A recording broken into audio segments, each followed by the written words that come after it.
Hoje é dia de enaltecer a genialidade e a criatividade sem fim dos brasileiros que mudaram a história do mundo com as suas invenções. Fala, noventistas! Aqui é o Noji e começando pela música. Todo noventista raiz já curtiu a sua banda preferida numa belíssima fita cassete rodando dentro de um Walkman da Sony. Vocês estão apreciando a mais nova miniaturização do tocador de cassete. A criação de um circuito micro, o menor motor de seu tipo. A reinvenção da roda. Estão assistindo o nascimento do Super Walkman da Sony. Nunca tanto gênio foi introduzido em um espaço tão pequeno. Sim, é inegável que o Walkman é uma invenção da japonesa Sony, que revolucionou a indústria da música na época. Mas o verdadeiro inventor dessa belezinha foi um teuto brasileiro chamado Andreas Pavel, que inventou um toca-fitas chamado Stereo Belt em 1972. Então foi atrás de registrar essa patente. Seu primeiro registro foi na Itália, seguido dos Estados Unidos, Alemanha, Reino Unido e Japão. And he invented the portable cassette player. Exactly.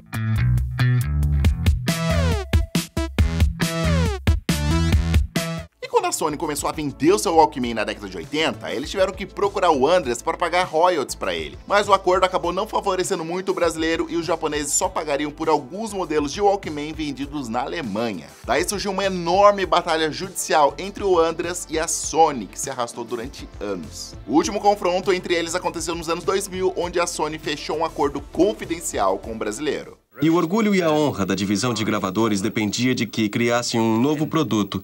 E este produto foi o Walkman. Mas o conceito do Walkman não será mudado, porque este é um aparelho pessoal e o Walkman nunca desaparecerá.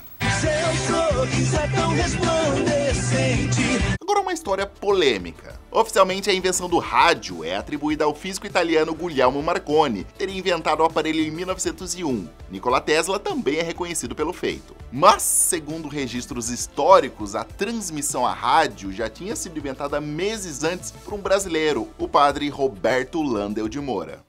A data, 6 de junho de 1900, exatos 6 meses antes do canadense Reginald Fessenden ganhar as páginas dos jornais como gênio que deu voz ao rádio. O padre reuniu a imprensa e várias figuras importantes como políticos e celebridades em plena Avenida Paulista, em São Paulo, para fazer uma demonstração de uma transmissão de voz humana sem fios. E foi isso que ele fez, transmitiu sua voz a impressionantes 8 quilômetros de distância e as suas primeiras palavras foram: toquem o hino nacional. Ele projetou a televisão, o teletipo, o controle remoto pelo rádio, tudo isso antes de outros cientistas. Deste pátio, a voz humana foi transmitida por ondas eletromagnéticas até a Avenida Paulista, a 8 quilômetros de distância em linha reta. Mesmo diante dessa descoberta gigantesca, o padre Roberto não conseguiu patrocínio, investimento para patentear sua invenção e acabou indo para os Estados Unidos na tentativa de financiar o seu projeto. Lá ele registrou as patentes de transmissões por ondas de rádios e feixes de luz, mas no Brasil, o padre sofreu uma perseguição de fanáticos religiosos que acreditavam que ele tinha um pacto do mal por conta da sua invenção. Além disso, o governo negou qualquer apoio financeiro. Por conta de todos esses problemas, além de toda a demora por falta de recursos, infelizmente o brasileiro que criou o rádio não levou os créditos por sua revolucionária invenção e terminou a vida frustrado e esquecido. Porque ele morreu magoado, injustiçado. Então ele, em determinada época na vida dele, ele destruiu seus inventos e nunca mais falou nesse assunto. E pediu que todas as pessoas, seus amigos e familiares, não falassem mais nesse assunto. Caracas. Agora uma invenção brasileira que realmente tirou o povo de uma fria. Com perdão do trocadilho. Eu tô falando do famigerado chuveiro elétrico do inventor Francisco Canho, que projetou o item em 1945, com a intenção de baratear e tornar mais prático o banho quente de cada dia, já que naquela época as pessoas dependiam de aquecimento a gás ou a lenha para usarem água quente. Um bom banho, o melhor banho, com chuveiro Fame. O Francisco era engenheiro elétrico de uma empresa na época chamada Light, e depois de criar e aperfeiçoar o chuveiro, ele patenteou a sua invenção em 1948. A partir daí, esse precioso item ficou tão popular que em 1950 ele começou a ser produzido em massa e se tornou um item imprescindível em todas as casas dos brasileiros.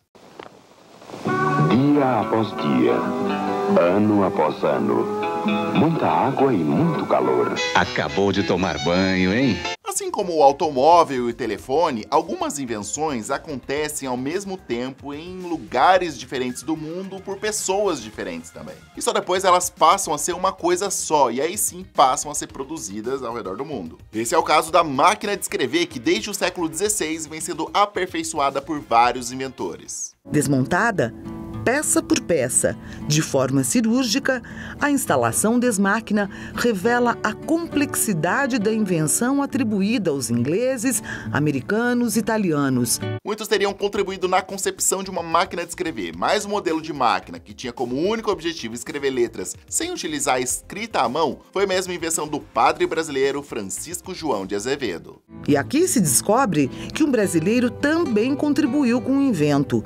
O padre paraibano Francisco de Azevedo fez até um protótipo da máquina de escrever no século XIX, muito semelhante ao primeiro modelo lançado no mercado em 1874. Francisco apresentou a sua invenção em uma exposição e acabou ganhando uma medalha do próprio Dom Pedro II. Com o passar do tempo, outras pessoas em diferentes partes do mundo foram aperfeiçoando seus projetos até que chegou aí nesse modelo comercial que fez tanto sucesso. A máquina de escrever no Brasil, o padre João Francisco de Azevedo, que é esse inventor paraibano, né, que ficou completamente esquecido na nossa história, e eu queria trazer, né, compartilhar com o público essa descoberta. Padre Kelson. Kelvin. Isso. Padre, candidato padre. Como vocês sabem, o inventor do telefone foi o escocês Graham Bell, mas depois disso, várias outras invenções envolvendo e até modernizando o telefone foram criadas. E algumas delas são bem brasileiras, como, por exemplo, o clássico orelhão.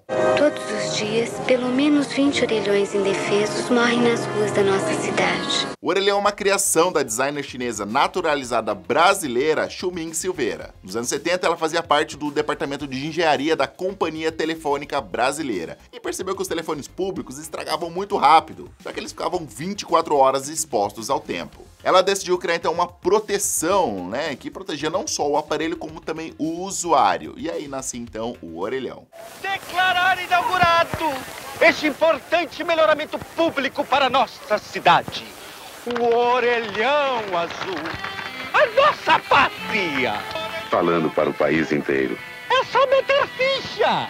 Como a gente sabe, os orelhões antigamente eram de ficha, mas aí uma outra invenção brasileira modernizou isso aí. Em 1978, o engenheiro Nelson Guilherme Bardini criou um cartão de PVC com superfícies elétricas feito especialmente para ser usado em orelhões. E apesar de ser na década de 70 e ter se espalhado pelo mundo afora, por conta do custo, no Brasil, o cartão telefônico só ganhou popularidade nos anos 90, quando aos poucos os orelhões de ficha foram sendo substituídos nas cidades. São os cartões magnéticos que estão chegando para substituir as fichas telefônicas. Não, os vendedores de fichas, eles podem continuar vendendo as fichas normalmente, porque nós ainda vamos continuar com aparelhos de fichas na cidade. A intenção nossa é tirar todos os aparelhos de ficha, não voltar com eles na planta e colocarmos telefone a cartão. Onde é que tem um orelhão por aqui? Ixi. E quem lembra do Bina, aquele aparelhinho que era ligado ao telefone fixo de casa e identificava o número de quem estava ligando pra gente? Atenção! Você sabe como se proteger de trotes e telefonemas indesejáveis? É simples quando você possui o identificador de chamadas, ideal para residências e escritórios. O identificador de chamadas funciona em qualquer tipo de aparelho telefônico, em qualquer cidade do Brasil. O Bina foi inventado pelo mineiro Nélio José Nicolai, mas ele demorou 20 anos para conseguir provar que era dono da patente. Depois dessa longa batalha judicial, seu Nélio conseguiu provar a patente do identificador de chamadas em 2012, mas ainda assim não conseguiu obter lucro com isso, mesmo com as companhias telefônicas cobrando valores absurdos dos seus clientes para esse serviço. O Detecta mostra o número de quem está ligando e ainda guarda quem ligou antes. Ligue 0810 1515 peça Detecta. A sua tranquilidade custa pouco. Infelizmente, seu Nélio faleceu em 2017 sem receber um centavo pela sua invenção. Ser Bill Gates e ser Steve Jobs nos Estados Unidos é fácil. Eu queria ver ele ser Nélio Nicolai no Brasil e sendo brasileiro. Assim como a maioria das invenções que a gente falou no vídeo de hoje, a criação do câmbio automático também envolve uma grande polêmica. Há relatos que o pai do projeto foi o canadense Alfred Horner, mas como seu projeto era baseado em ar comprimido e não em fluido hidráulico, ele não emplacou o mundo afora. The evolution of automatic gearboxes dates back to the early 20th century, when the first automatic transmission was invented by Canadian engineer Alfred Horner Munro in 1921. Já o câmbio de fluido foi inventado por dois engenheiros brasileiros, José Braz Araripe e Fernando Lemos, em 1932, que depois venderam o sistema para a GM, que foi introduzido pela primeira vez no carro modelo Oldsmobile em 1940. There's no clutch pedal to push, and the usual gear shifter is replaced by this simple direction selector. Just set the selector at drive, then step on the accelerator and you're off. All shifting is automatic.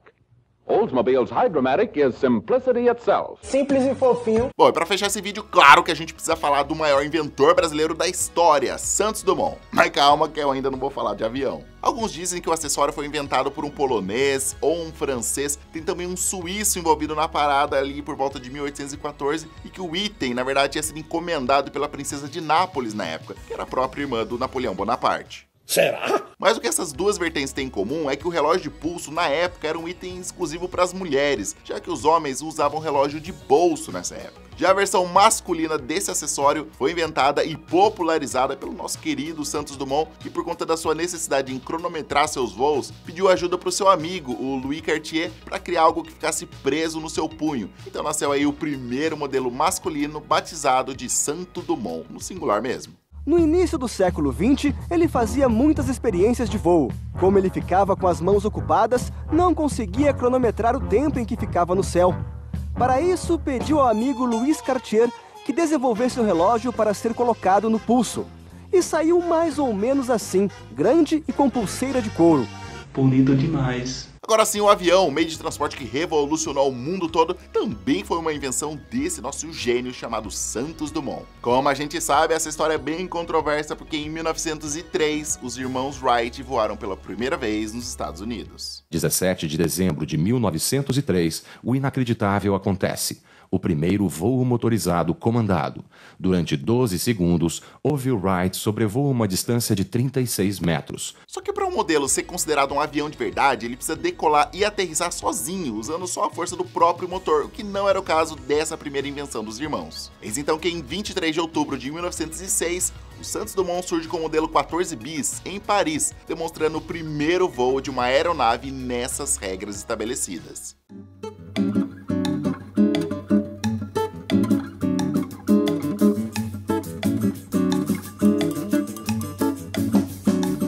Essa é uma longa e complexa discussão, mas independente disso, é inegável que Santos Dumont foi um gênio muito à frente do seu tempo, que até hoje enche o Brasil de orgulho. Quem levantou o voo, quem provou que o mais pesado que o ar é possível, né? E eu tenho a minha tese que foi Santos Dumont.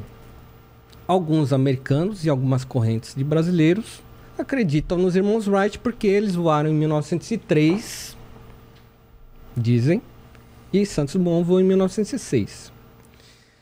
Eu, como pesquisador da história dos adventos aéreos, eu sei que os irmãos Wright diziam que voavam, mas não mostravam voos. Não mostravam. Prova. Esse jornal, que é o jornal mais respeitado dos Estados Unidos na área científica, ele contradiz exatamente os irmãos Wright. Aqui é o Brasil! Mas e pra você, qual foi a melhor ou mais importante invenção do brasileiro? Comenta aqui embaixo. Se você gostou desse vídeo, deixa o seu gostei, compartilha com todo mundo. Lembrando que pra se tornar um noventista é facinho, é só inscrever-se no canal. Eu vou ficando por aqui, muito obrigado pela sua audiência, um grande abraço, nós aqui e foi! Valeu!